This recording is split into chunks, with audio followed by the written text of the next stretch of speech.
के अलावा ये अतिरिक्त है, लेकिन लक्षण कैसे हैं इसके? समान है। ठीक है, चलो अब आगे देखो। अब तनिक सोचना जरा कि हमने ले लिया अपना ये बीटा जीन,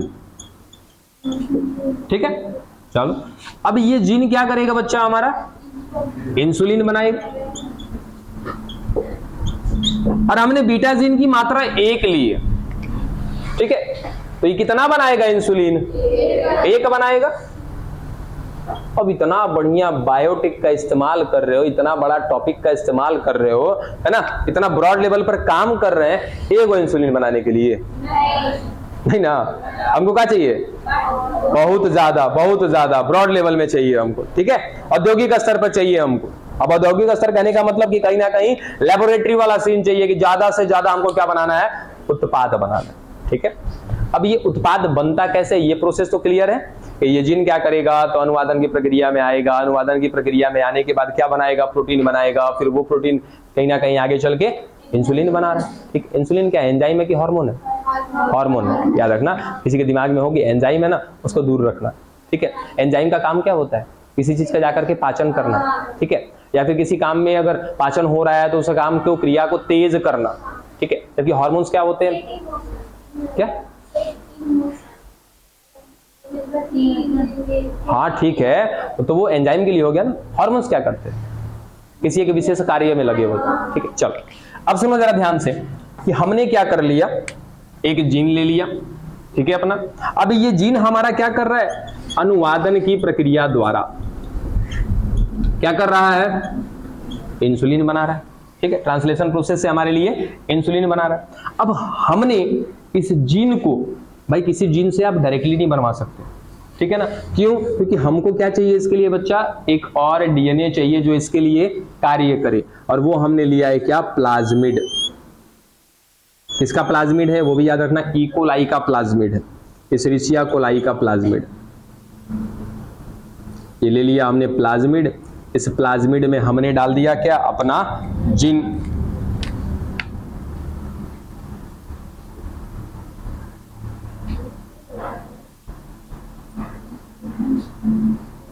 ठीक है, अपना जीन ला करके हमने इसमें जोड़ दिया। अब ये क्या करेगा भाई? तो अकेले कुछ नहीं करेगा। अब हमें ये हमारे लिए क्या होगा? ये वाहक होगा। वाहक इसलिए होगा क्योंकि ये मेरा पर्ची लेकर के जा रहा है दवा लाने के लिए ना, ठीक। यानी कि ये मेरा डेटा है, ये मेरी दवाई की पर्ची है, ये मेरे लिए क्या हो गई? वो गाड़ी हो गई जो जा रही है, ठीक है ना। अब ये केवल कार्य स्वयं नहीं कर सकता, इसको मुझे डालना होगा किसी जीव में, ठीक है। तो मैंने ले लिया एक जीव, और इस जीव के अंदर क्या कर दिया? अब ये क्या कहलाएगा बच्चा? क्या एक सामान्य डीएनए कहलाएगा या फिर ये आरडीएनए कहलाएगा? आर डीएनए, रिकॉम्बिनेंट डीएनए कहलाएगा, ठीक है। अब मैं इस आर डीएनए को ला करके डाल दूंगा एक जीव के अंदर। अभी कौन है वो जीव, कैसे काम करेगा, कैसे डालेंगे, ये सब कोई प्रोसेस नहीं है, ठीक है ना। बस होता क्या है वो आपको बता रहा हूं। एक जीव के अंदर डाल दिया, या फिर चलो अभी रहने दो, जीव ही रखो दिमाग में।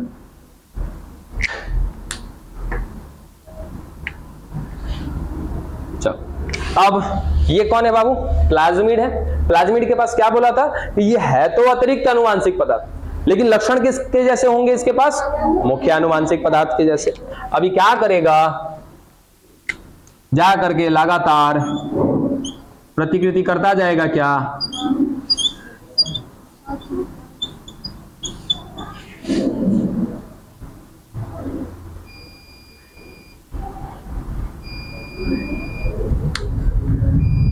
इसने अपनी प्रतिकृति कर ली। क्या हुआ? लाइट नहीं है क्या जी? अपना इन्वर्टर बोल रहा है? ओहो,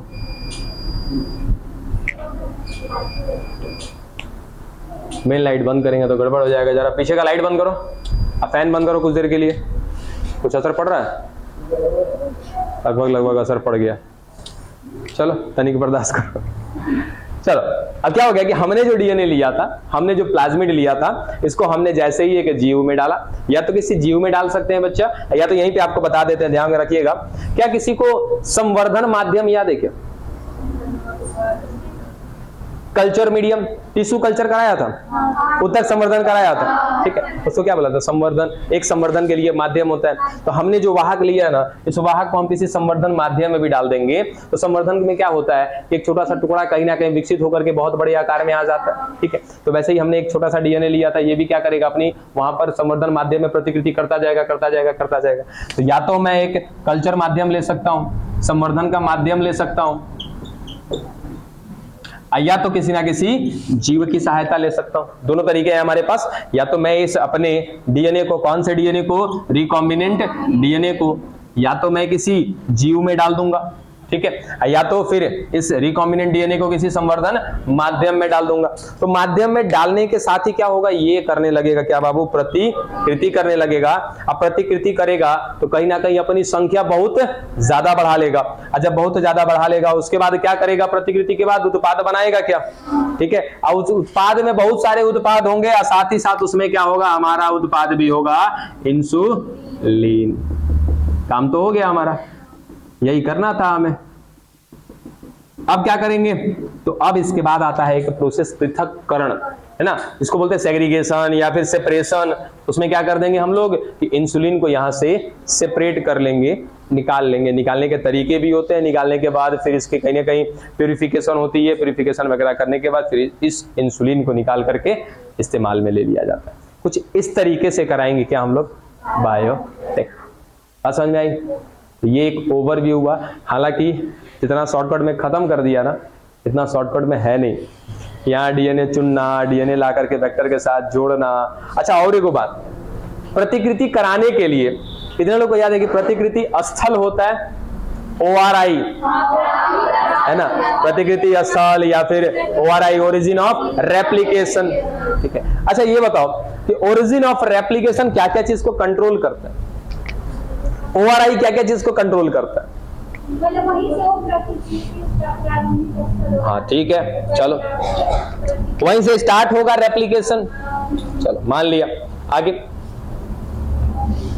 अब अगर कहीं किसी से प्रतिकृति पूछ दिया तो अच्छी बात है, याद होगा तो अच्छी बात है, लेकिन 90% लोग अपनी 32 दांत दिखा देंगे। बिल्कुल, हेलिकेज वहीं से आएगा, तोड़ेगा, फिर वहां पे कहीं ना कहीं नया न्यूक्लियोटाइड भी बनना साथ में शुरू हो जाता है। चल वो सब देखना होगा तो आप देख लीजिएगा। अब का यो बंद करवाए, तुम लोग बंद करो, पीछे वाला बर्दाश्त किया। फैन बंद करो, तो लाइट बंद करो, लाइट या फैन बंद करो, लाइट कम से कम बंद करो नीचे से, ऊपर वाला सेकंड, हाँ फैन। अब चिल्लाएगा तो यो बंद करवाएंगे, इतना ज्यादा गर्मी नहीं है ना, मैनेजेबल है, इसलिए शांति से। हाँ बताइए, ORI क्या कंट्रोल करता है? तो सबसे पहला कंट्रोल क्या कि एक, देखिए एक हमारे पास ये डीएनए है, चलो ऐसा डीएनए दिखाते हैं, ठीक है। और हमने कहा कि ये लोकेशन जो है इसका, ये ORI है, ओरिजिन ऑफ रेप्लिकेशन, ठीक है। अब अगर इसको डिटेल में बढ़िया से देखें अगर हम, तो क्या होता है कुछ ऐसे, ठीक है। अब यहां अगर ORI है तो इसी लोकेशन पर आकर के एक एंजाइम आएगा, इसको क्या करेगा, कट लगाएगा, ठीक है। फिर इसको काटता जाएगा, सारे इसके हाइड्रोजन बॉन्ड को तोड़ता जाएगा। अब तोड़ता जाएगा तो ये कहीं ना कहीं कुछ ऐसा हो जाएगा, ठीक है। दोनों के दोनों धागे अलग अलग हो जाएंगे। इस पर कहीं ना कहीं क्या बनता जाएगा, नया धागा बनता जाएगा, 1 से 2 डीएनए बन गया। कुछ इसी प्रक्रिया से ये भी बने होंगे, ठीक है, इसी तरीके से। यानी कि इनमें भी, इस प्लाज्मिड में भी क्या होगा बाबू, कहीं ना कहीं एक ORI होगा, प्रारंभन क्षेत्र होगा, जो इस प्रतिकृति को क्या करेगा, स्टार्ट करेगा, ठीक है। तो चलो ORI का पहला काम तो पता चल गया कि प्रतिकृति का स्टार्टिंग पॉइंट है, यहीं से प्रतिकृति शुरू होता है। दूसरा क्या कंट्रोल करता है ORI?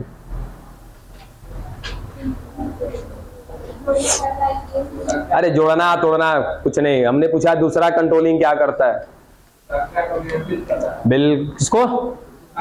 बिल्कुल, उसकी संख्या को, यानी कि प्रतिकृति कितनी करानी है। अच्छा ये बताओ कि किसी भी प्लास्टिक की अगर बात करें, 1 किलो का प्लास्टिक है या फिर छोटा सा प्लास्टिक है, उसमें आप कोई चीज भरते जा रहे हो, भरते जा रहे हो, भरते जा रहे हो, भरते जा रहे हो, पूरा भरता जाएगा या फिर फट जाएगा? हर चीज की एक क्षमता होती है ना, तो इस कोशिका के अंदर मान लो ये जीव है, इस जीव की किसी कोशिका में हमने अपने इस आरडीएनए को डाला है। ये आरडीएनए के पास क्षमता है क्या करने की, प्रतिकृति करने की, क्योंकि इसके पास क्या मिल रहा है, ओआरआई मिल रहा है, ओरिजिन ऑफ रेप्लिकेशन मिल रहा है। ये क्या कराएगा, प्रतिकृति होता जा रहा है, होता जा रहा है, होता जा रहा है, होता जा रहा है। कहीं कोशिका नहीं फट जाएगा क्या? ओवर अगर रेप्लिकेशन हो गया तो ये कोशिका फट सकता है। तो रेप्लिकेशन को कंट्रोल भी कौन करता है, ओआरआई। रेप्लिकेशन को स्टार्ट भी कराता है, और कितना रेप्लिकेशन कराना है, कितना डीएनए बनवाना है, कितनी कॉपी बनवानी है, वो सब की जिम्मेदारी किसकी है, ओआरआई। देखिए बायोटेक करने के लिए हमको कहीं ना कहीं 2 सिद्धांत दिए गए, उसी दोनों सिद्धांत पे क्या करना, हमको काम करना।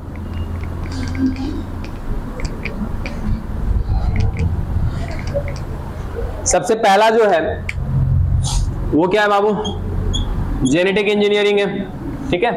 दूसरा क्या है हमारा, बायो प्रोसेस बोलते हैं उसको, बायो प्रोसेस इंजीनियरिंग, ठीक है। इसमें कहीं ना कहीं आनुवांशिक इंजीनियरिंग या हिंदी में कहते हैं अभियंत्रिकी, ठीक है। और दूसरा क्या है आपका, बायो प्रोसेस यानी कि जैव प्रक्रम। दोनों में करते क्या है हम लोग, जरा ध्यान से देखिए। पहला क्या है, आनुवांशिक इंजीनियरिंग।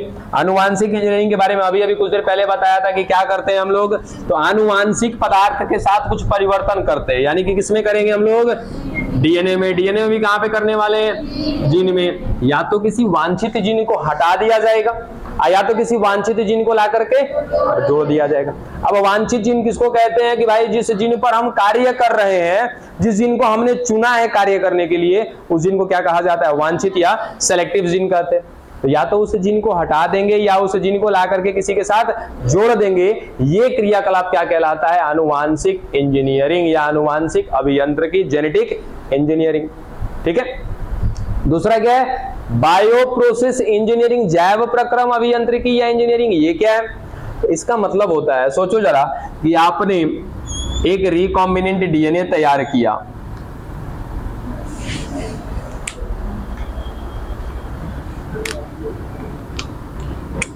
इसमें रिकॉम्बिनेंट डीएनए में आपने अपना जीन डाल दिया, ठीक है।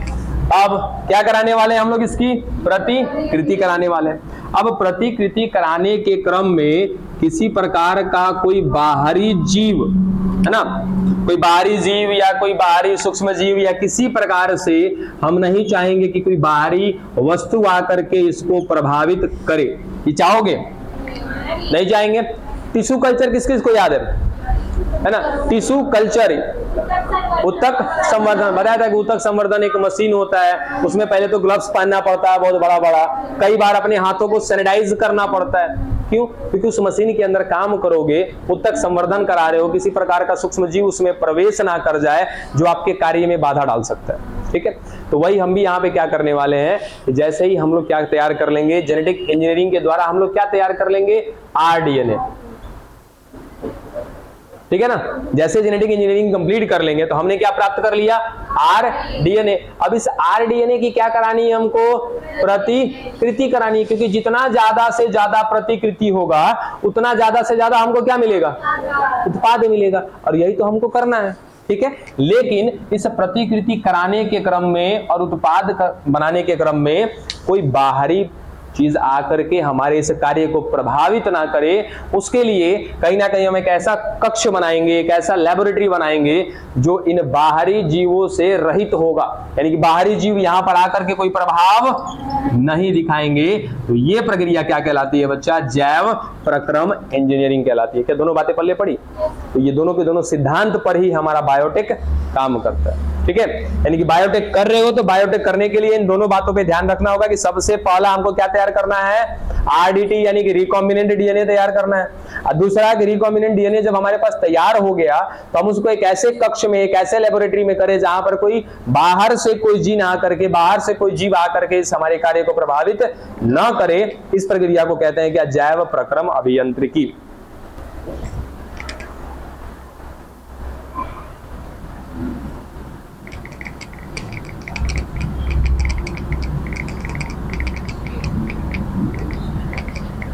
देखिए अब समझिएगा,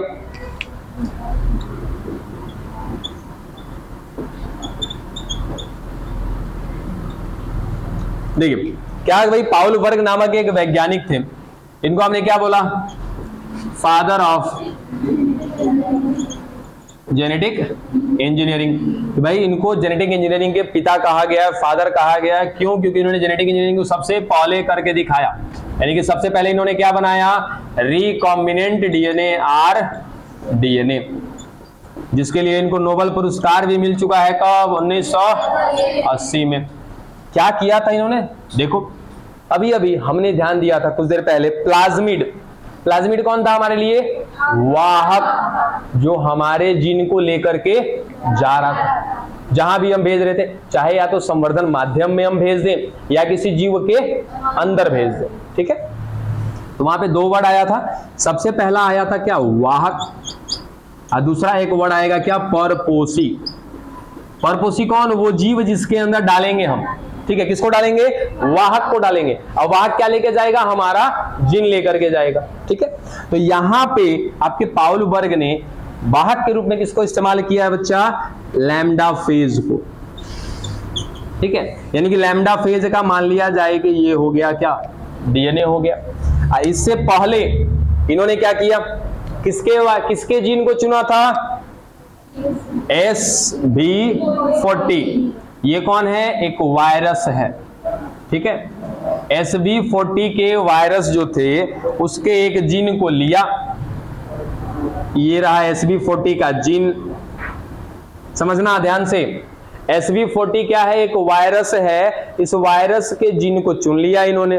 ठीक है, और इस जीन को ला करके जोड़ दिया किसके साथ? एक वाहक के साथ। वो वाहक कौन था? Lambda phase. लैम्डा फेज कौन है? खुद एक जीवाणु भोजी है, यानी कि खुद ब खुद एक वायरस है। अब इसके डीएनए के साथ ला करके जोड़ दिया किसका डीएनए या किसका जीन? SV40 वायरस का। ठीक है, क्या मेरा आरडीएनए तैयार हो गया? क्या आरडीएनए का मतलब ही होता है कि अपने वांछित जीन को ला करके किसी दूसरे डीएनए के साथ जोड़ देना। ये बन गया आरडीएनए। अब ये आरडीएनए कौन है? ये लैम्डा फेज है। और लैम्डा फेज मेरे लिए क्या बन गया? वाहक। काहे वाहक? क्योंकि हमारा जीन लेकर के जाएगा। ठीक है, तो ये क्या कहलाएगा हमारे लिए? वाहक कहलाएगा। अब इसको ला करके डाल दिया कहां पर? एक परपोषी में डाल दिया। और उस समय परपोषी किसको माना था इन्होंने? E coli. और ला करके इन्होंने डाल दिया ई कोलाई के अंदर। बात समझ में आ गया? तो ये काम किया था इन्होंने सर्वप्रथम, सबसे पहले। इसी कारण से इनको क्या बोला गया? Father of genetic engineering. चलिए, अब इसमें क्या हुआ था, इन्होंने क्या किया था, देखिए जरा फटाफट।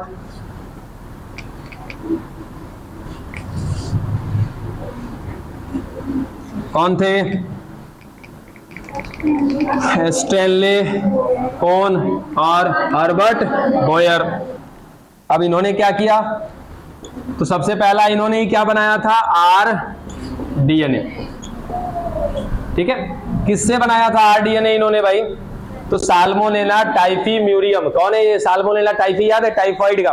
ठीक है, तो इसका मिल लिया इन्होंने क्या? डीएनए। और इसके साथ जोड़ दिया इन्होंने क्या? एक वांछित जीन। और बना डाला क्या इन्होंने? आरडीएनए। ठीक है, तो याद रखिएगा सबसे पहला आरडीएनए यहां से बन गया। अब स्टार्ट करते हैं अपने प्रोसेस को, यानी कि बायोटेक के तरीके को कैसे कैसे करना है। ठीक है, चलिए अब एक हेडिंग लीजिएगा, यानी कि अब हम शुरुआत कर रहे हैं बेसिकली क्या करना है हमको बायोटेक में। अभी अभी देख लिया कि क्या क्या होता है, अब कैसे करना है, क्या क्या तरीके आएंगे वो। आपने कहा कि सर बायोटेक में कितने एंजाइम यूज करेंगे? 5। ठीक है, सबका काम अलग अलग होगा क्योंकि एंजाइम कहीं ना कहीं कुछ स्पेशल काम में लगे होते। चलो, अब यहाँ पे किसी को काटने में यूज करेंगे, किसी को जोड़ने में यूज करेंगे। ठीक है, किसी को स्पेशल सेगमेंट को पहचानने में यूज करेंगे, वो बाद का मैटर है कहाँ पे यूज करेंगे। सीधा सीधा हमने कहा कि ये जो 5 एंजाइम जो आप प्राप्त करोगे, ये पांचों के पांचों एंजाइम आपने कहां से प्राप्त किया?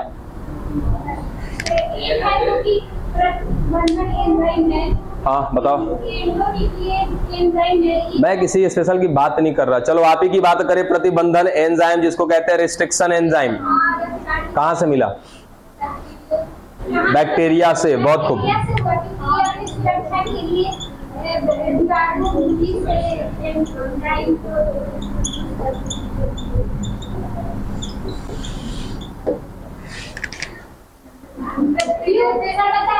क्योंकि मतलब जो जितने भी जीवाणु होते हैं वो वायरस से अटैक करते हैं अपने जो भी अनुवांशिक पदार्थ है जैसे डीएनए वायरस को मतलब बैक्टीरिया में पहुंचाने का कोशिश करते हैं। इसीलिए जो बैक्टीरिया होता है एक प्रकार का एंजाइम का स्राव करता है जिसे प्रतिबंधित एंजाइम या फिर आरई कैची के नाम से जाना जाता है। वही तो गलत बात,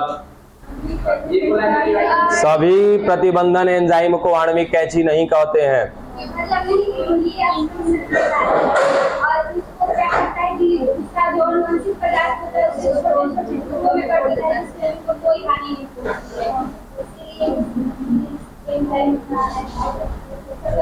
ना एकदम सही है, लेकिन एक सवाल और भी है।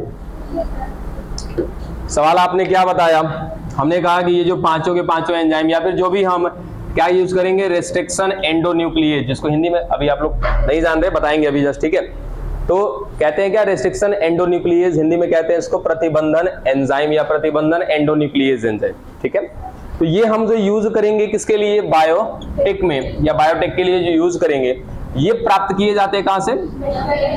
फिर सवाल आया कि बैक्टीरिया से ही क्यों, ठीक है। क्या बच्चा कह सकते हो, आएगा ये। देखो जैसे मान लिया जाए कि ये है कौन, एक बैक्टीरिया, ठीक है।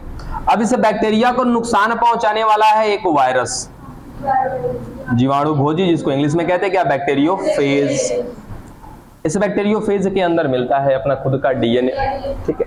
अब बैक्टीरियोफेज हो या कोई भी वायरस हो, इतना तो कई बार आप लोगों को बताया कि वायरस हमें नुकसान कैसे पहुंचाता है। वायरस जो होता है इसके अंदर दो ही चीज होता है, इसको कहते हैं हम लोग न्यूक्लियोप्रोटीन संरचना कहते हैं, है ना। क्योंकि इसके अंदर क्या मिलता है भाई, तो न्यूक्लिक अम्ल मिलता है और क्या मिलता है, प्रोटीन मिलता है। अंदर पड़ा है ये न्यूक्लिक अम्ल, न्यूक्लिक एसिड, और बाहर जो ये कवच दिख रहा है ये कौन है, पूरा का पूरा प्रोटीन। तो ये बात तो हमको पहले से पता है कि प्रोटीन हमें नुकसान पहुंचाता है कि न्यूक्लिक अम्ल, प्रोटीन का कोई नुकसान नहीं होता है, ठीक है। चलो अब ये न्यूक्लिक अम्ल क्या करता है कि जैसे ही कोई भी वायरस किसी भी जीव को संक्रमित कर रहा है, यहां पर किसको संक्रमित कर रहा है, ये एक बैक्टीरिया को संक्रमित कर रहा है। अब ये बैक्टीरिया के अंदर क्या भेज देगा, अपना न्यूक्लिक एसिड या न्यूक्लिक अम्ल, ठीक है। अब ये में भी हो सकता है डीएनए या फिर आरएनए, कुछ भी हो सकता है। चलो अब अंदर इसका चला गया न्यूक्लिक अम्ल, इस बैक्टीरिया का भी मिल रहा होगा क्या अंदर, न्यूक्लिक अम्ल, यानी कि मान के चले कि इसका भी क्या मिल रहा होगा, डीएनए मिल रहा होगा। ये है डीएनए किसका, बैक्टीरिया का, और ये डीएनए किसका, वायरस का या बैक्टीरियोफेज का, ठीक।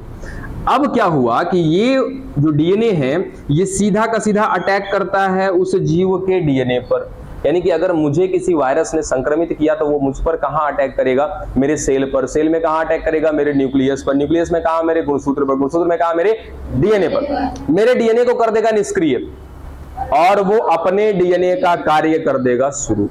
समझ में आया? तो कुछ इस तरीके से वायरस किसी भी जीव पर अटैक करता है, यानी कि ये अब जो डीएनए होगा ये क्या करेगा, इस बैक्टीरिया के डीएनए को निरस्त कर देगा, न्यूट्रल कर देगा, ये अब काम नहीं कर पाएगा। अभी तक इस बैक्टीरिया का संचालन कौन कर रहा था, इसका खुद का अपना डीएनए, मेरा संचालन कौन कर रहा है, मेरा डीएनए, ठीक है। इसी कारण से क्या बोलते हैं कि डीएनए कहां पर होता है, न्यूक्लियस में होता है, और न्यूक्लियस को कह देते हैं क्या, डायरेक्टर ऑफ द सेल, यानी कि हमारी कोशिका का जो मालिक है, जो निदेशक है, वो कौन है, हमारा न्यूक्लियस। रीजन कि उसके अंदर क्या पड़ा है, डीएनए, यानी कि कोई भी जीव जिसके अंदर डीएनए मिल रहा है उसी डीएनए की वजह से उस जीव का क्या किया जाता है, संचालन किया जाता है, यानी कि जो जीव का कार्य चल रहा है वो किस वजह से, उसके डीएनए की वजह से। अभी तक इस बैक्टीरिया के पूरे कार्यों को संभालने वाला कौन था, इसका अपने खुद का डीएनए, ठीक है। लेकिन जैसे ही इस वायरस ने संक्रमित किया इसको, अब इसके डीएनए ने क्या किया कि इस बैक्टीरिया के डीएनए को कर देगा न्यूट्रल। अब ये कुछ भी काम नहीं करेगा, अब स्वयं इस वायरस का डीएनए क्या करेगा, इसकी कोशिका को चलाना शुरू कर देगा, ठीक है। अब सोचो क्या इस प्रकार से धीरे धीरे आगे चल करके, अगर ये बैक्टीरियोफेज का काम ही क्या होता है कि ये बैक्टीरिया को नुकसान पहुंचाएगा, एक समय ऐसा नहीं आएगा कि पूरा का पूरा बैक्टीरिया हमारे पृथ्वी से खत्म हो जाएगा, हो जाएगा ना। लेकिन क्या हमने कहीं पर विकास का चैप्टर पढ़ा हुआ है क्या? विकास के चैप्टर में कुछ सिद्धांत पढ़े थे कि भाई अपनी उत्तरजीविता को बचाने के लिए क्या करना पड़ता है, संघर्ष करना पड़ता है, लड़ना पड़ता है। क्या बैक्टीरिया छोड़ देगा?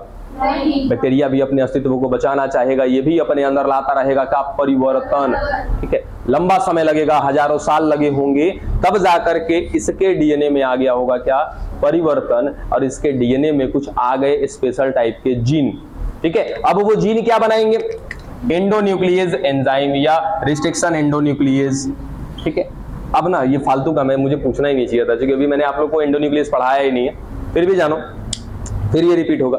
अब ये जो एंडोन्यूक्लियस है या जो रिस्ट्रिक्शन एंडोन्यूक्लियस है, इसका काम क्या होता है कि जैसे ही अब इसके अंदर एक जीन आ गया, अब वो जीन क्या बना रहा है अंदर? ये अंदर एक एंजाइम। अब ये एंजाइम क्या करेगा कि वायरस के डीएनए को छोटे छोटे टुकड़े में काट देगा, खत्म कर देगा। वायरस का डीएनए हो गया खत्म। ये बेचारा बैक्टीरिया बच गया कि नहीं बच गया? बच गया ना। ठीक, अब मिस प्रज्ञा आपने जो बताया था वही बातें मैंने अभी भी बताई।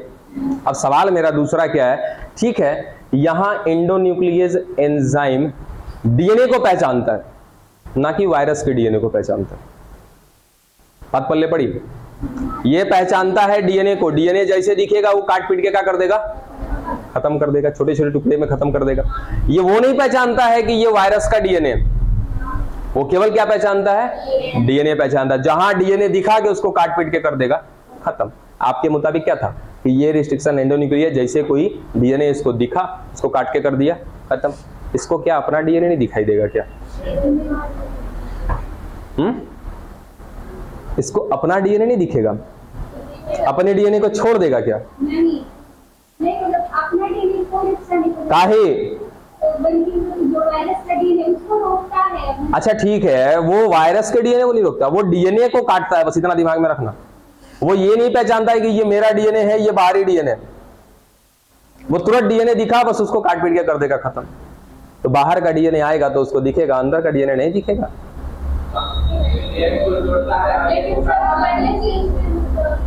उससे कोई लेना देना ही नहीं है।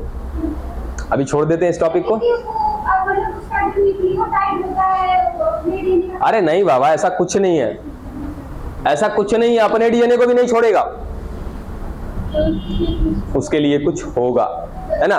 कुछ सिस्टम होगा, बात करेंगे उस सिस्टम के बारे में। अभी इसको फिलहाल रोकते हैं, ठीक है? अच्छा तैयारी किया आप, और अच्छे से पढ़ा करिए। इसी तरह से पढ़कर आया करोगे ना तो थोड़ा सा सहूलियत होगी हमें पढ़ाने में भी, और आपको सहूलियत होगी समझने में और पढ़ने में, ठीक है? चलिए, बाकी जो लोग अभी कंफ्यूज है ना, सोच लीजिए कुछ हुआ ही नहीं है क्लास में। अभी जस्ट मैंने एंटर किया, अभी कुछ पढ़ाया ही नहीं, कुछ बात ही नहीं की, ठीक है? कल से स्टार्ट करते हैं। कल हमने क्या पढ़ा था वहां से शुरू करते हैं। कल की बातें सभी को याद है? कल की बातें भूले नहीं हो? रिपीट कराना पड़ेगा क्या? कराएंगे भी नहीं? अरे नहीं।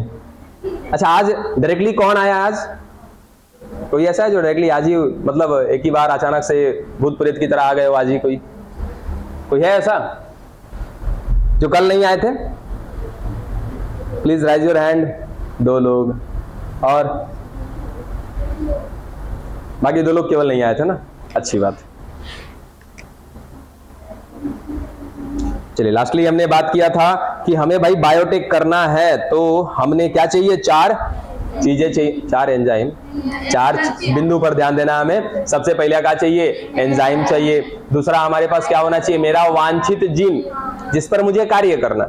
या तो मुझे उस जीन को हटाना है, या तो उस जीन को ला करके किसी के साथ जोड़ना है, ये दूसरा बिंदु। तीसरा बिंदु कि किसके साथ जोड़ेंगे, वो प्लाज्मिड चाहिए हमें, ठीक है? और चौथा कि वो प्लाज्मिड को डालेंगे किस जीव में, वो हमें चाहिए। यानी कि उसको कहते हैं परपोषी, या फिर कहते हैं होस्ट, ठीक है? या तो फिर उसके जगह पे क्या हो सकता है? संवर्धन माध्यम भी हो सकता है। ये 4 बिंदु बात की थी। चलिए, आज हम स्टार्ट करते हैं एंजाइम। सबसे पहला हेडिंग में लेकर के आइएगा एंजाइम। अच्छा, जो लोग नहीं आए थे ना, फटाफट सुन लो, तो बुद्धिया तक घूमे रहा होगा तो लोग का। करते क्या है बायोटेक में हम लोग? सीधा सीधा ध्यान दो इधर। हमें क्या चाहिए? जीन नहीं, ऐसे नहीं, ऐसे नहीं, ऐसे नहीं। देखिए, बायोटेक का मतलब क्या करने वाले हैं, ध्यान से सुनना। बायोटेक का मतलब है कि कोई एक जीव है, ठीक है? सुनो ध्यान से। कोई एक जीव है, ये जीव अपना कार्य कर रहा है, ठीक है? अपना निश्चित कार्य कर रहा है। हमको क्या कराना है, इससे अपने मन मुताबिक काम कराना है। तो मन मुताबिक काम कराना है तो ये जो कार्य कर रहा है किसके वजह से कर रहा होगा, अपने अंदर उपस्थित डीएनए के वजह से कर रहा होगा। ठीक है, और हम क्या करेंगे कि हमें या फिर हमारे पास एक जीन है, मान लिया जाए कि कोई एक जीन है आई जीन, और ये आई जीन उत्पाद बना रहा है, क्योंकि जीन क्या करते हैं, उत्पाद बनाते हैं। आई जीन उत्पाद बना रहा है, सपोज उत्पाद का नाम क्या दे दिया, ए, और हमें ये ए उत्पाद चाहिए। तो हम क्या करेंगे, इस आई जीन को पहले प्राप्त कर लेंगे, जहां भी ये आई जीन होगा, जिस जीव में होगा उस जीव से हम क्या करेंगे, आई जीन को निकाल लेंगे। निकालने के बाद इस आई जीन को किसी वाहक के साथ जोड़ते हैं। अब वाहक कौन होगा हमारे लिए, प्लाज्मिड। एक प्लाज्मिड ले लिया, ये हो गया। प्लाज्मिड का मतलब क्या होता है, डीएनए, ये खुद एक डीएनए होता है। अब इस वाहक के साथ हमने जो अपना आई जीन निकाला हुआ है, इस आई जीन को ला करके क्या कर देंगे, जोड़ देंगे इसके साथ। ठीक है, अब ये पहले से डीएनए था, हमने यहां पर अपना डीएनए या जीन जोड़ दिया। अब ये दोनों को मिला करके क्या कहते हैं बच्चा, आर डीएनए कहते हैं, रिकॉम्बिनेंट डीएनए। और एक वर्ड आता है यहाँ पे आरडीटी। कितने लोग आरडीटी समझते हो, आरडीटी, रिकॉम्बिनेंट डीएनए टेक्नोलॉजी। ठीक है, यानी कि वो तरीका जिस तरीके से हम क्या बनाते हैं, आरडीएनए बनाते हैं, उस तरीके को क्या कहते हैं, आरडीटी। क्लियर रहेगा। अब हमने प्राप्त कर लिया आरडीएनए, ठीक है, यानी कि हमने अपने पुनर्योजी डीएनए को प्राप्त कर लिया। अब इसको उठाएंगे और लाके डाल देंगे किसी एक जीव में, और ये जीव हमारे लिए क्या कहलाएगा, परपोषी। इस परपोषी के अंदर अपना खुद का डीएनए मिल रहा है, वो कार्य कर रहा है, इसका खुद का डीएनए क्या बनाएगा, उत्पाद बनाएगा। और हमने भी क्या डाला है, अपना डीएनए, या फिर क्या कह सकते हैं, क्या डाला है, आर डीएनए। तो ये आर डीएनए भी क्या करेगा, अपना काम करेगा। और आर डीएनए के पास अपने खुद के डीएनए है, खुद के जीन है, साथ ही साथ ये लाल वाला क्या है, हमारा डीएनए या हमारा जीन है। ठीक है, तो ये अपना डीएनए का कार्य तो करेगा ही करेगा, साथ ही साथ हमारे डीएनए का भी क्या कर देगा, कार्य कर देगा। और हमारा डीएनए यदि कार्य करेगा तो उत्पाद के रूप में क्या बनाएगा, ए, और हमें यही करना था। ठीक है, इससे ज्यादा बच्चा कुछ नहीं कर सकते, 2 घंटे की क्लास को नहीं रिपीट कर पाएंगे, और छुट्टी मारिए। बाकी लोग एकदम क्लियर हो। अब यही कर लीजिएगा कि 1-2 दिन में वीडियो अपलोड कर देंगे, वहां से देख लीजिएगा जो देखना होगा। हाँ, क्या लिया बच्चा, एंजाइम। चलिए, सबसे पहला एक नोट पॉइंट लिखिएगा, अनेकों प्रकार के एंजाइम का उपयोग, अनेकों प्रकार के एंजाइम का उपयोग आरडीएनए बनाने के लिए किया जाता है।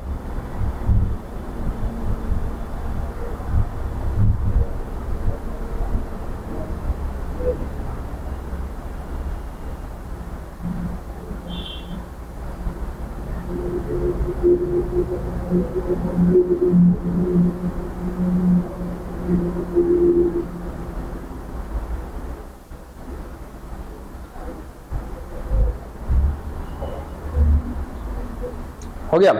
चलिए, सबसे पहला एंजाइम का नाम लिखिएगा, लयनकारी एंजाइम। लयनकारी एंजाइम,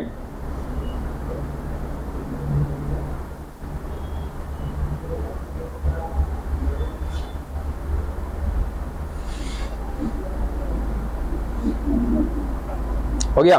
चलिए, अब जरा समझिएगा लयनकारी एंजाइम को। इसको कहते हैं लाइसिंग एंजाइम।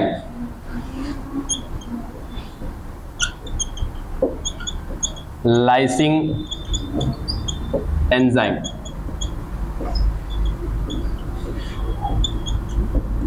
लयनकारी एंजाइम।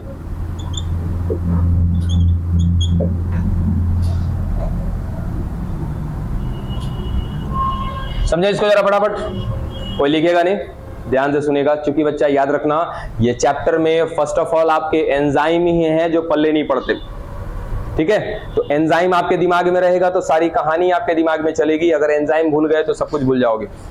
समझे, तो एंजाइम पर विशेष करके आपको फोकस करना है, ध्यान देना है। बहुत प्रकार के एंजाइम आएंगे, इसीलिए पहले लिखवा दिया अनेकों प्रकार के एंजाइम, जिसमें सबसे पहला एंजाइम क्या देख रहे हैं हम लोग, लयनकारी एंजाइम, जिसको कहते हैं लाइसिंग एंजाइम। अब समझिए जरा एक बिंदु कि हमारे अंदर एक जीन है जो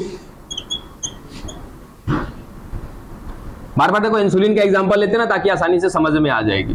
वो एंजाइम क्या करता है? इंसुलिन बनाता है। हालांकि कल उसको बीटा जीन नाम दे दिया था ना, वो बीटा जीन नहीं होता, बीटा कोशिका होती है। ठीक है, बात करेंगे वो जीन कौन सा होता है? आई जीन होता है। अब अगर कोई भी याद रख लो, कोई भी अपने दिमाग में फिलहाल के लिए, चलो अभी नाम ही नहीं देते, हम सीधा सीधा कहते हैं क्या कि एक जीन है हमारे पास और वो जीन क्या करता है? इंसुलिन बनाता है। ठीक है, अब वो जीन कहां पर होगा जरा मुझे बताओ? डीएनए में होगा। कौन से डीएनए में होगा? कौन से डीएनए में होगा वो जीन जो क्या बनाएगा? इंसुलिन। तनिक बताओ। अच्छा, डीएनए कहां है हमारे पास? कौन से केंद्रक में? हमारे शरीर में मिलने वाले प्रत्येक कोशिका के प्रत्येक। ठीक है, यानी कि मैं अगर कहूं कि मेरी जो त्वचा है, ठीक है, त्वचा के साथ साथ और भी एग्जांपल ले सकते हो। मांस, मांस में कहीं का भी हाथ पैर जो भी हो जाएगा, या फिर चलो हाथ पैर ही लिख देते हैं। हाथ पैर, ठीक है, सिर, मतलब कि लगभग बहुत सारे नाम हो जाएंगे हमारे पास।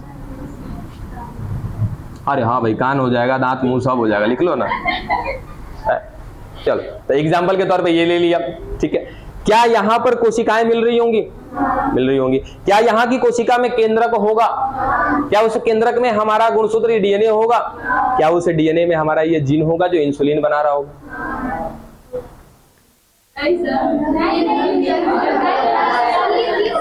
अच्छा, एक और ले लेते हैं यहाँ पे, और एक ले लेते हैं अग्नाशय,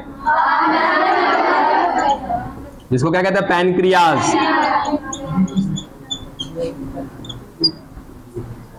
चलो सुनो सुनो सुनो, ध्यान दो कि हमारे पास अगर हमने कहा कि 1 लाख जीन है, समझना 1 लाख यदि जीन है हमारे पास, अगर मैंने बोल दिया, और हमारे शरीर में टोटल 1000 कोशिका है। ठीक है, 1000 कोशिका हो गई, और जीन की संख्या कितनी बता दिया? 1 लाख। ठीक, 1 लाख मिल रहे हैं हमारे पास जीन। ठीक, और कोशिका कितनी है? 1000। इस 1000 कोशिका में क्या मिल रहा होगा? 1-1 लाख जीन मिल रहा होगा, सेम टू सेम जीन मिल रहा होगा। यानी कि जो जीन मेरे पास यहाँ होगा, इस हाथ में भी वही जीन होगा, यहाँ के मांस में भी क्या होगा? वही जीन होगा। यानी कि हर एक कोशिका में सेम वही गुणसूत्र होते हैं जो आपके अगर बात करें तो प्रत्येक कोशिका में पाए जा रहे हैं। ठीक है, बशर्ते अंतर क्या होता है? आई जीन यहां पर भी है, या फिर मैं अगर कहूं कि आई जीन छोड़ो, वो जीन जो क्या बनाता है? इंसुलिन बनाता है। हाँ, त्वचा में भी है, हाथ में भी है, पैर में भी है, सिर में भी है, हर जगह है। साथ ही साथ और कहां पे है? अग्नाशय में है। अग्नाशय में कहां है? तो याद रखना बच्चा, बीटा कोशिका में। ठीक है, कहां पर है? बीटा कोशिका में। क्या मैं अगर आपसे पूछूं कि हाथ पैर त्वचा, क्या यहां पर वो जीन इंसुलिन बना रहा है क्या? यहां पर अपने आप को ये प्रत्यक्ष नहीं कर रहा है, या फिर प्रत्यक्ष नहीं, क्या बोलते हैं उसको? अभिव्यक्त। ठीक है, चल, अभिव्यक्त नहीं कर रहा है। अभिव्यक्त का मतलब होता है कार्य करना, अपने आप को दिखाना, बताना। ठीक है, तो यहां पर वो जीन, कौन सा जीन? जो इंसुलिन बनाता है, वो यहां पर कार्य नहीं कर रहा है, अपने आप को अभिव्यक्त नहीं कर रहा है। कहां पर अभिव्यक्त करेगा? बीटा कोशिका में। कौन सी बीटा कोशिका? अग्नाशय की बीटा कोशिका में अपने आप को अभिव्यक्त कर रहा है। इसका मतलब यहां पर क्या बन रहा है? इंसुलिन बन रहा है। बात पल्ले पड़ी क्या? ठीक है, अब अगर हम कहें कि यहां नहीं बन रहा है, वहां बन रहा है, कार्य तो यही है कि भाई हमारे कहां पर बनता है? अग्नाशय में बनता है। चलो अच्छा, अगर ऐसा कह दें कि मान लो यहां पर जितने भी लोग हैं, ठीक है, सबके अंदर ऐसा ही सीन होगा। ठीक, अच्छा, सब में से ना किसी एक का केवल बीटा कोशिका के अंदर मिलने वाला वो जीन कार्य कर रहा है जो क्या बनाएगा? इंसुलिन। अब बाकी सबका कह दे कि ये बीटा कोशिका में जो जीन मिल रहा है इंसुलिन बनाने वाला, वो काम नहीं कर रहा। तो क्या मैं उस एक व्यक्ति से जिसका एंजाइम बन रहा है, आप सभी के अंदर एंजाइम डाला जा सकता है क्या? यानी कि आप सबके लिए क्या मैं एक व्यक्ति से एंजाइम बना सकता हूं क्या? मान लो कि मेरा ही वो जीन काम कर रहा है, बाकी सबका फेल हो गया, तो क्या मैं अपने जीन से आप लोगों के लिए इंसुलिन तैयार करा सकता हूं? कराया जा सकता है आसानी से बायोटेक की मदद से। अरे पूरे आप छोड़ दो ना, पूरे ब्रह्मांड में, पूरे संसार में जितने भी लोग रह रहे हैं ना, मान लो कि सबका क्या नहीं, कौन सा जीन नहीं काम कर रहा है, इंसुलिन बनाने वाला जीन नहीं काम कर रहा, सबका फेल कर गया है, वो मेरे काम कर रहा है। ठीक है, अब काय किस बात कैसी आ रही है, चलो अच्छा मेरा छोड़ो, किसी एक का काम कर रहा है, उस एक व्यक्ति से मैं पूरे संसार के व्यक्तियों के लिए इंसुलिन तैयार करवा सकता हूँ। बस समझ में आई कैसे तैयार करा सकते हैं, बायोटेक की मदद से करा सकते हैं। ठीक है, अब इतना तो क्लियर हो गया कि जीन कहां पर अपने आप को व्यक्त करते हैं, जहां पर उनका कार्य हो रहा है वहीं पर अपने आप को व्यक्त करेंगे, हालांकि मिलते कहां पर है, वो हर जगह पर मिलते हैं। क्लियर है ना, चलो अब हमें क्या करना है भाई, लाइसिंग एंजाइम है, यानी कि ऐसा एंजाइम होगा जो काटने का काम करेगा, छांटने का काम करेगा। काटने छांटने का मतलब समझिएगा जरा, हमें क्या प्राप्त करना है बाबू, वो जीन जो क्या बनाता है, इंसुलिन बनाता है। या फिर मैं ऐसा कहूं कि मुझे क्या प्राप्त करना है, डीएनए प्राप्त करना है। ठीक है ना, सबसे पहले हम डीएनए प्राप्त करेंगे, डीएनए के बाद हम धीरे धीरे क्या करेंगे, अपने जीन प्राप्त करेंगे। जीन मतलब अपने वांछित जीन को जिसकी हमें जरूरत है। ठीक है ना, तो ये बातें समझ में आई, इसको लिखना तो नहीं है ना बेटा,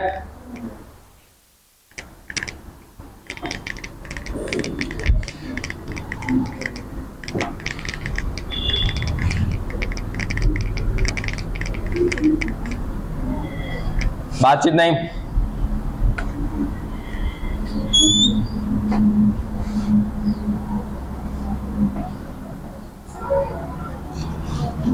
चलो ये एक जंतु की कोशिका,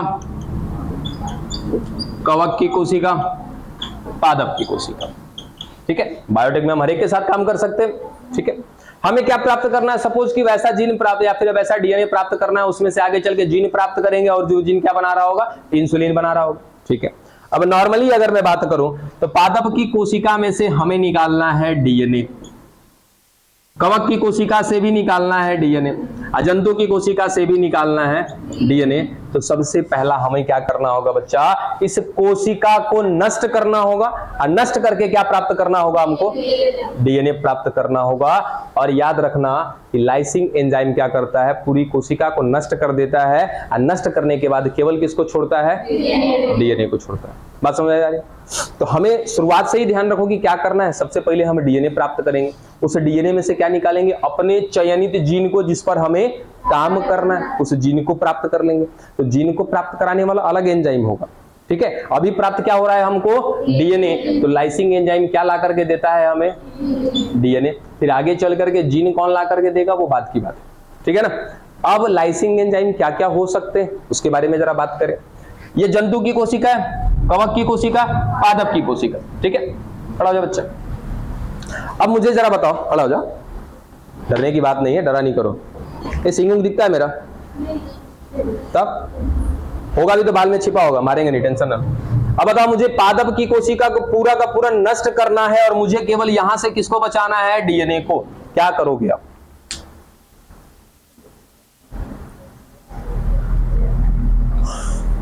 लाइसिंग एंजाइम यूज करेंगे। कौन सा लाइसिंग एंजाइम, सर आपने तो पढ़ा है नहीं लाइसिंग एंजाइम।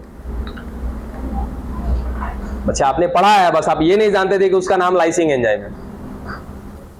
आप ये छोड़ दो, लाइसिंग एंजाइम का कॉन्सेप्ट ही माइंड से निकाल दो। बस इतना मुझे बताओ कि क्या मैं इस कोशिका को नष्ट करके यहां से डीएनए निकाल सकता हूं क्या? तो जिस एंजाइम का यूज करके आप वहां से डीएनए बचा लोगे ना, वो एंजाइम ही क्या कहलाएगा, लाइसिंग एंजाइम। अब कुछ बात पल्ले पड़ी नहीं पड़ी,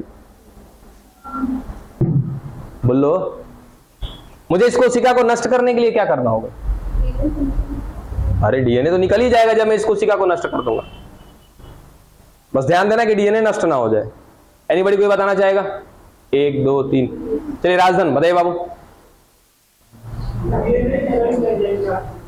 किसका बच्चा?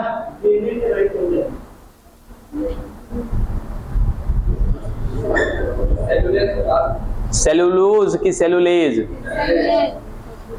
बैठिए आप भी। अब बताओ कि पादप, बैठ जाओ, पादप की कोशिका है, पादप। अच्छा बताओ, मैंने अगर बोला कि इस कोशिका को नष्ट करना है, तो कोशिका को नष्ट करना है तो सबसे पहले आपका ध्यान कहां जाएगा? इसके आवरण पे जाएगा। भाई किसी को नष्ट करना है, किसी का घर उड़ाना है, तो सबसे पहले क्या करोगे? उसके घर का बाहर का बाउंड्री खत्म करोगे ना। खत्म हो जाएगा वो कहानी। तो इसे पादप की कोशिका की बाहर की जो बाउंड्री है वो किसकी बनी है बाबू? सेलुलोज की बनी है। सेलुलोज को नष्ट करने के लिए, पाचन करने के लिए हमारे पास एक एंजाइम है ना, कौन सा एंजाइम है? सेल्यूलेज। तो सेल्यूलेज एंजाइम डाल देंगे इस पादप की कोशिका पर, इसमें उपस्थित सारा का सारा सेलुलोज क्या हो जाएगा? खत्म हो जाएगा। क्या बच जाएगा हमारे पास? तो बच्चा याद रखना कि जो ये सेलुलेज एंजाइम है एक प्रकार का क्या है? लाइसिंग एंजाइम है। किसके लिए? पादप की कोशिका के लिए। बोला ना कि आपने पढ़ा है, बस आप ये नहीं जानते हो कि उसका नाम लाइसिंग एंजाइम है। क्लियर है? चलो अब आप बताइए। अब इस बार सेम कहानी है। आपको कवक की कोशिका को नष्ट करना है और क्या ला करके देना है हमें? डीएनए। शुरू हो जाओ, बताइए कवक की कोशिका को कैसे नष्ट करोगे, कैसे ला करके दोगे डीएनए?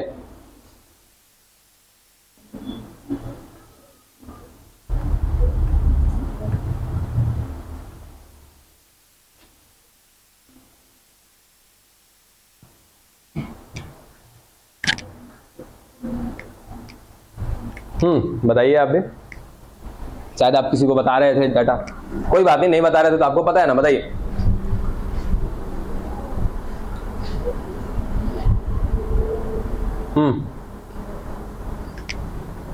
बताइए बच्चा, कवक की कोशिका से डीएनए कैसे निकालोगे? खाली अगर आप ना इसके आवरण पे ध्यान दोगे ना तो आसानी से बात समझ में आ जाएगी। अब ये बताओ बच्चा कि कवक की कोशिका का आवरण किसका बना होता है? तुमसे बेहतर फर्स्ट ईयर वाला सब होगा, तुरंत बताएगा कि कवक की कोशिका भित्ति में काइटिन पाया जाता है। तो काइटिन को नष्ट करने के लिए क्या मैं काइटिनेज एंजाइम का नहीं यूज करूंगा क्या? हाँ जाता है ये। बढ़िया। तो मुझे इस कवक से डीएनए प्राप्त करना है। इस कवक के डीएनए में क्या होता है? काइटिन होता है। इस काइटिन पर यूज करेंगे क्या हम लोग? काइटिनेज। काइटिनेज यूज करते ही ये कवक क्या हो जाएगा? नष्ट हो जाएगा। मुझे क्या मिल जाएगा बच्चा? डीएनए प्राप्त हो जाएगा। यानी कि काइटिनेज क्या है? एक प्रकार का लाइसिंग एंजाइम है। ठीक है, अब आ जाओ। जंतु की कोशिका की भित्ति की बात करें तो कोशिका भित्ति तो होती नहीं है, क्या होता है? कोशिका झिल्ली। अब कोशिका झिल्ली में क्या क्या चीजें आपको दिखती हैं? प्रोटीन दिखता है क्या? उसके बाद लिपिड दिखता है क्या? और क्या? कार्बोहाइड्रेट। यानी कि मुख्यतः ये दो तीन चीजें पाई जाती हैं। मैं क्या यूज करूंगा? प्रोटीएज। अच्छा, इसमें आरएनए भी होता है, आरएनए भी होता है ना, तो प्रोटीएज यूज करूंगा। प्रोटीन खत्म, लाइपेज, लिपिड खत्म, कार्बोहाइड्रेज, कार्बोहाइड्रेट खत्म, आरएनएज, आरएनए खत्म। क्या निकल जाएगा? निकल जाएगा। तो क्या मैं प्रोटीएज को लाइसिंग एंजाइम बोल सकता हूं क्या? ठीक है, लाइपेज को लाइसिंग एंजाइम, उसके बाद कार्बोहाइड्रेज lysing enzyme, RNase lysing enzyme हो सकता है। तो क्या लाइसिंग एंजाइम क्लियर हुआ? ठीक है, और एक और बैक्टीरिया। स्क्रीन से आउट जा रहा है क्या ये?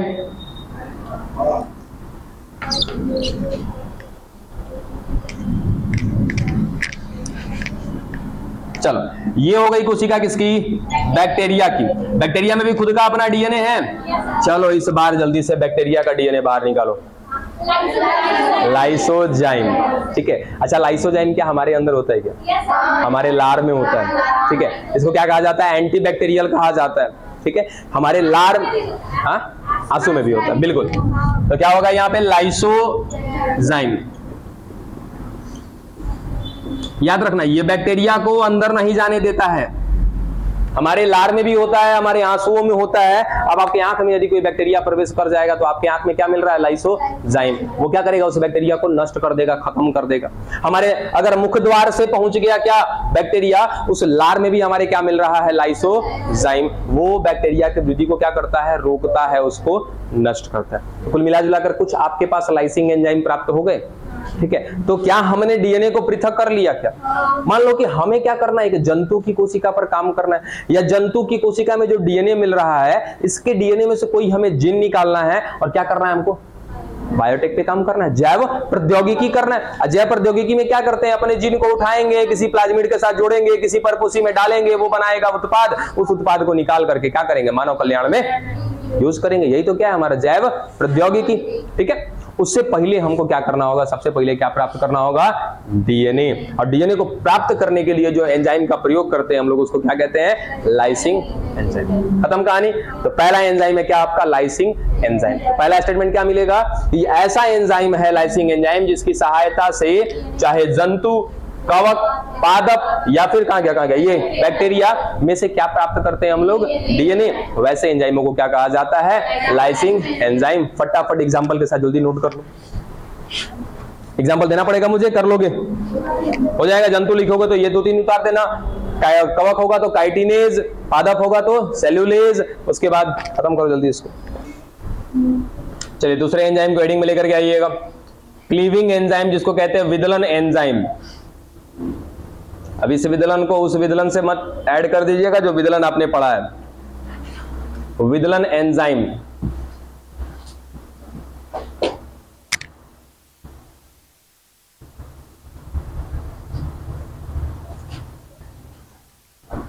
मिटा दें।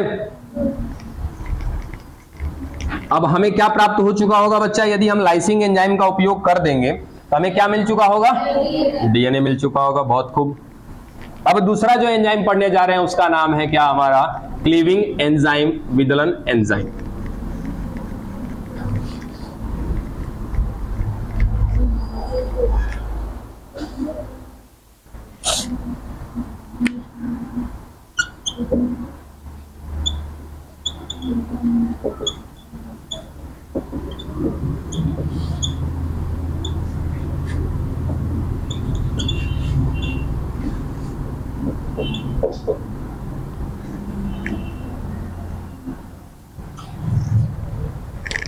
शुरू करें, देखिए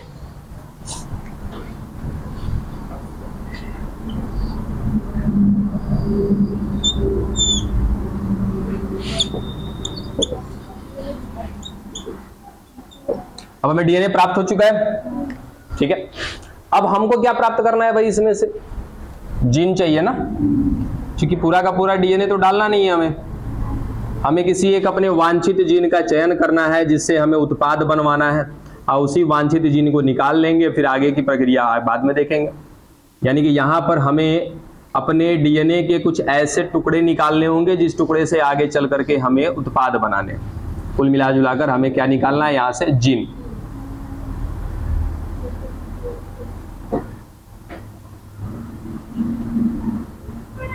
चल ठीक है, हमें डीएनए मिल गया। अब ये तो नहीं क्लियर करना पड़ेगा 3' 5' 5' 3' सबने पढ़ा। चल अब याद रखना बच्चा, विदलन एंजाइम जो होता है ये होता है 2 प्रकार का, ठीक है। विदलन एंजाइम है आपके 2 प्रकार का।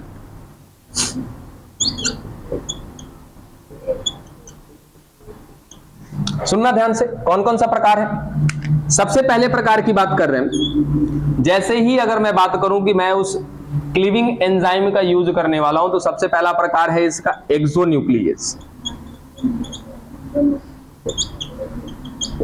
और दूसरा है इंडोन्यूक्लियस।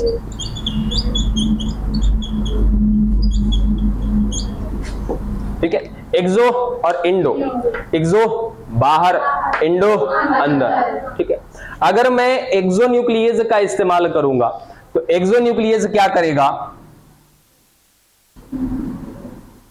डीएनए के या डीएनए को किनारे से या फिर सिरे से, या तो किनारे से या सिरे से क्या करेगा, काट देगा।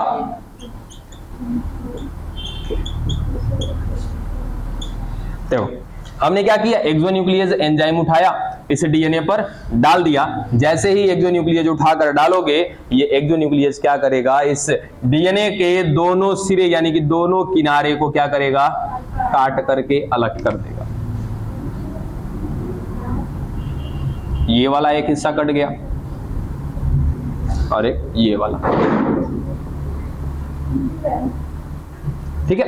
अब ये टुकड़े के रूप में बाहर हो जाएगा यहां से। ये भी टुकड़े के रूप में बाहर हो गया। और हमें भी क्या करना है कि हमें डीएनए के एक छोटे से टुकड़े को ही तो लेना है ना, तो छोटे से टुकड़े को निकालने के लिए हमने किसका इस्तेमाल किया, क्लीवेज एंजाइम का। क्लीवेज एंजाइम है दो प्रकार का, एक्सोन्यूक्लियेज और इंडोन्यूक्लियेज। तो एक्सोन्यूक्लियेज क्या करेगा कि किसी भी डीएनए पर जैसे ही मैं क्या डालूंगा, एक क्लीविंग एंजाइम, कौन सा क्लीविंग एंजाइम, एक्सोन्यूक्लियेज, ये सीधा का सीधा जाएगा उस डीएनए को किनारे पर से काट करके अलग कर देगा। ठीक है, पहला। दूसरा क्या है, एंडोन्यूक्लियेज। अगर मैंने एंडोन्यूक्लियेज का इस्तेमाल कर दिया तो ये देखो क्या करेगा, किनारे को छोड़ के, बिल्कुल किनारे को छोड़कर बीच से काटेगा।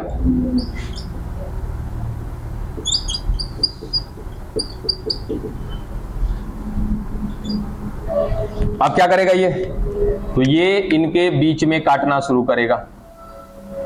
अगर मुझे कहीं बीच में काटना है, मेरा वांछित जीन अगर बीच में, अब ये कोई नहीं कहेगा कि सर कैसे मालूम कि वांछित जीन बीच में है। याद करो मेगा प्रोजेक्ट, मैंने कहा था कि भैया बायोटेक करना है तो बिना मेगा प्रोजेक्ट के नहीं हो सकता।